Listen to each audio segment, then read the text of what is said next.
Starting with the name of Allah, who is the most beneficent and the most merciful. Dear students, welcome to the Quick Learn Academy by Rusairam.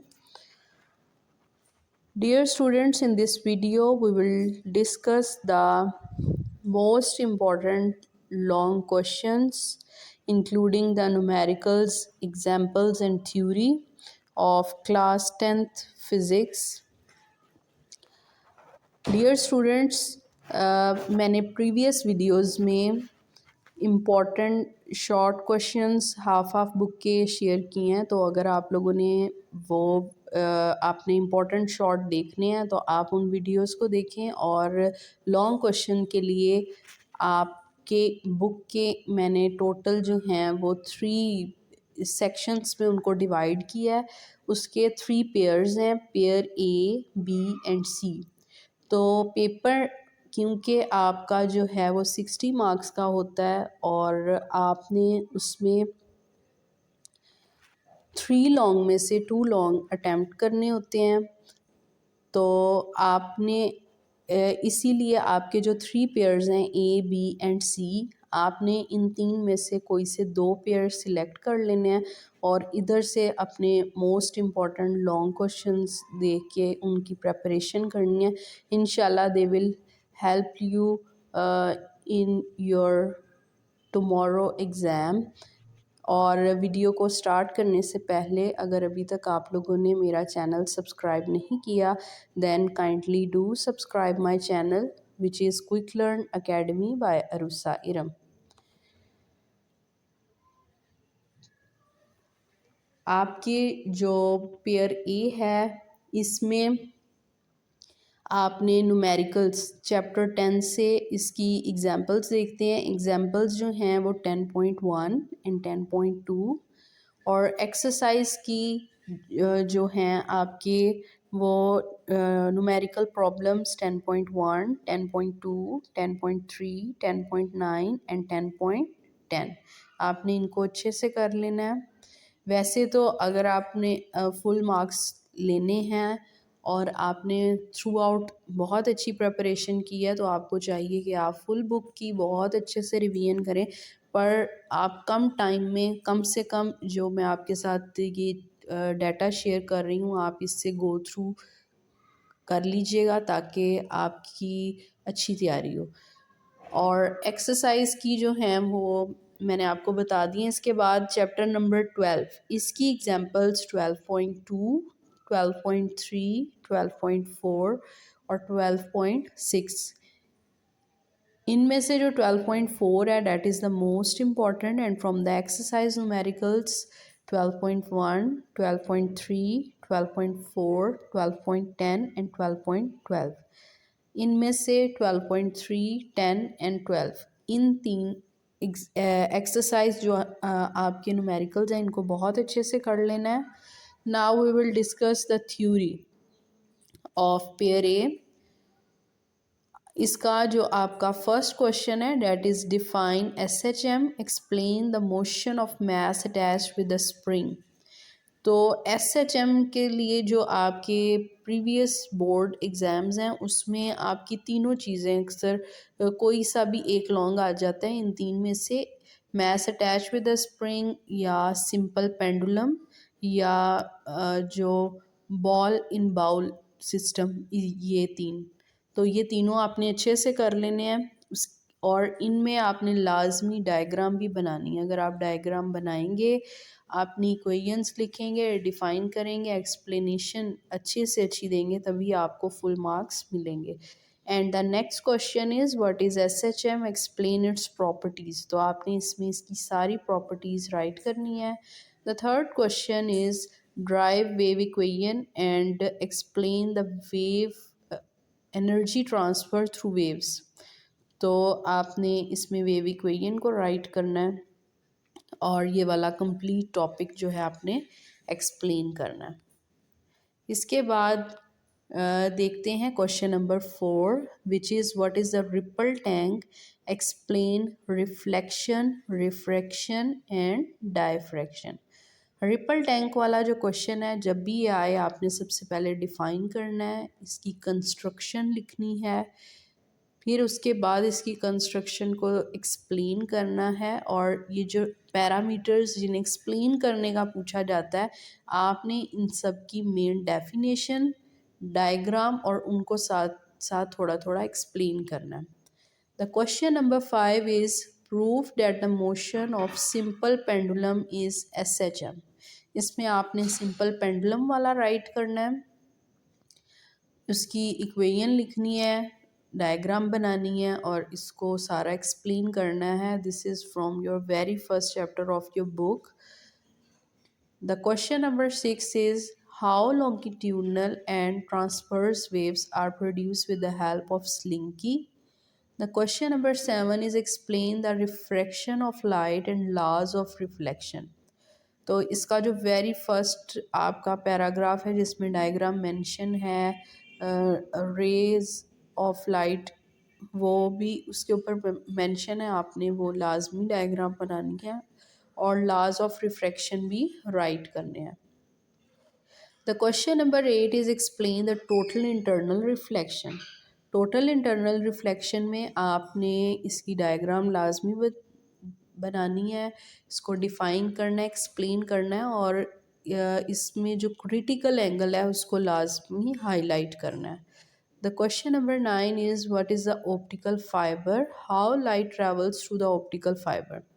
Optical fibre की definition, इसकी construction, diagram, explanation और किस तरह light जो है वो optical fibre में से ट्रांसफ़र करती है, इसको आपने एक्सप्लेन करना है। The question number 10 is explain CRO and it's components. CRO की डेफिनेशन, इसके कंपोनेंट्स के नेम्स लिखने हैं, सबको एक्सप्लेन करना है और लास्ट हेडिंग इस क्वेश्चन में आपने यूजेस की दे के इसके यूजेस भी लाजमी राइट करने हैं। The question number 11 is what are the logic gates. आपकी बुक के ऊपर एंड और नॉट एंड नैंड गेट्स हैं, आपने लॉजिक गेट्स की डेफिनेशन, अगर पेपर में ये सारे इकट्ठे तो नहीं आएंगे, जौन सा गेट आएगा आपने उसकी डेफिनेशन लिखनी है, एक्सप्रेशन लिखना है, सिंबल बनाना है, ट्रुथ टेबल उसको आपने एक्सप्लेन करना है और इसमें लाजमी एग्जाम्पल भी बनानी है, ठीक है। और उसके बाद है define thermionic emission, explain the deflection of electron through the electric and magnetic field. तो इसमें आपने थर्मियोनिक एमिशन वाला एक्सप्लेन करना है। Now we will discuss the pair B. इसमें आपने न्यूमेरिकल्स चैप्टर नंबर 11 के जो एग्जाम्पल्स हैं वो 11.1 एंड 11.2 करनी है। From exercise 11.2, 11.4, 11.5, 11.7 and 11.9, and from chapter number 13 the example number 13.1, 13.2, 13.3 and 13.4. Now from the exercise problem 13.2, 13.3, 13.4, 13.7, 13.8 and 13.10 को अच्छे से प्रिपेयर कर लेना। Now we will discuss the theory of pair B. The very first question is write the properties of sound waves and explain the loudness on which factors it depends. तो आपने वो तीनों factors explain करने हैं जिन पे loudness depend करती है। The second question is explain the longitudinal nature of sound wave. The third question is write the uses of ultrasounds. आपने इसको पहले डिफाइन करना है और फिर इसके एनी 5 यूजेस राइट करने हैं। The fourth question is explain the Coulomb's law. Coulomb's law की सबसे पहले डेफिनेशन लिखनी है, फिर एक्सप्लेनेशन में आपने इसको एक्सप्लेन करना है या आप डेरिवेशन की हेडिंग दे दें और फिर आपने इसका जो फाइनल फार्मूला है उसको हाईलाइट कर देना है और इसमें डायग्राम भी लाजमी बनानी है। The question number 5 is write the application and hazards of electricity. Electrostatic की एप्लीकेशंस और इसके जो हैज़र्ड्स हैं आपने वो राइट करने हैं। The question number 6 is explain the series parallel combination of capacitors. तो आपने कैपेसिटर्स को पेपर में इन दोनों में से एक आ सकता है, आइदर सीरीज़ और पैरेलल। तो आपने इसकी डायग्राम लाजमी बनानी है, डेफिनेशन लिखनी है कि सीरीज़ कम्बिनेशन क्या होता है और इसकी इम्पोर्टेंट करेक्टरिस्टिक्स, और अगर पैरेलल पूछा जाए तो आपने उसको डिफ़ाइन करना है और उसकी करेक्टरिस्टिक्स प्लस आपने डायग्राम बनानी है। The question number 7 is explain the CBIS।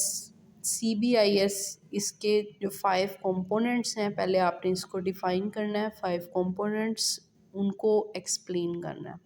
Question number 8 is what is electroscope, write its construction and how it is used to detect the presence and nature of charge and identification of conductors and insulators। तो आपने electroscope को explain करना है, construction right करनी है, जो points पूछे जाएं उनकी हेडिंग्स बनाएं और लास्ट पे diagram is compulsory. Now we will discuss the pair C. आपने न्यूमेरिकल्स के लिए चैप्टर नंबर 14 के जो एग्जांपल्स हैं 14.1, 14.3, 14.4 एंड 14.7 करनी है, और जो एक्सरसाइज प्रॉब्लम्स हैं इनमें आपने 14.3, 14.4, 14.5 एंड 14.6 करनी है। From the chapter number 15, example number 15.1, from exercise problem 15.1, 15.2, 15.3, from the chapter number 18, example 18.2, from exercise problems 18.1, 18.2, 18.3, 18.5 and 18.9. Now we will discuss the theory of pair C. Theory के लिए आपने nuclear transmutation करना है। इसमें आपने पहले इसको डिफ़ाइन करना है और उसके बाद इसके तीनों डिकेज़ जो हैं इनकी जो जनरल इक्वेशंस हैं और उनकी जो एग्जांपल्स हैं उनको इक्वेशंस के थ्रू आपने एलेबोरेट करना है। The next question is state and explain the joules law. आपने पहले डेफिनेशन, फॉर्मूला और बाद में इसको ड्राइव करना है। The third question is explain the generator या ट्रांसफॉर्मर। तो इसमें आपने इसका working principle, that is the mutual induction, construction, इसकी जो फॉर्मूलाज अंदर आ रहे हैं उनकी डेरिवेशन, आइडियल ट्रांसफॉर्मर, आपने ये सारा कुछ इस क्वेश्चन नंबर 3 में करना है। The question number 4 is explain the electromagnetic induction. इसको भी आपने डायग्राम के थ्रू एलेबोरेट करना है। The question number 5 is write the factors affecting the resistance. This is very very important question. तो आपने ये इस टॉपिक को अच्छे से कर लेना है। The question number 6 is explain the combination of resistors. आप पेपर में सीरीज़ भी पूछा जा सकता है और पैरेलल में। तो आपने आइदर रेजिस्टर्स की बात की जाए या कैपेसिटर्स की, आपने इनके लिए दोनों कम्बिनेशंस को अच्छे से करना है, सीरीज़ को भी और पैरेलल को भी। उसके बाद है एक्सप्लेन डीसी मोटर। इसमें भी आपने डायग्राम बनानी है। Question number 8 state and explain the Ohm's law. Question number 9 is explain the nuclear fusion. Question number 10 is what are the radio active isotopes. Radio isotopes explain. Question number 11 is write the hazards and safe use of electricity. Dear students, I hope you all like my video. If you like my video, then do subscribe my channel, which is Quick Learn Academy by Arusa Iram. और इसके अलावा students आपने MCQs के लिए अपनी जो book के last पे MCQs हैं उनको बहुत अच्छे से प्रिपेयर कर लेना है। And thank you so much for listening me.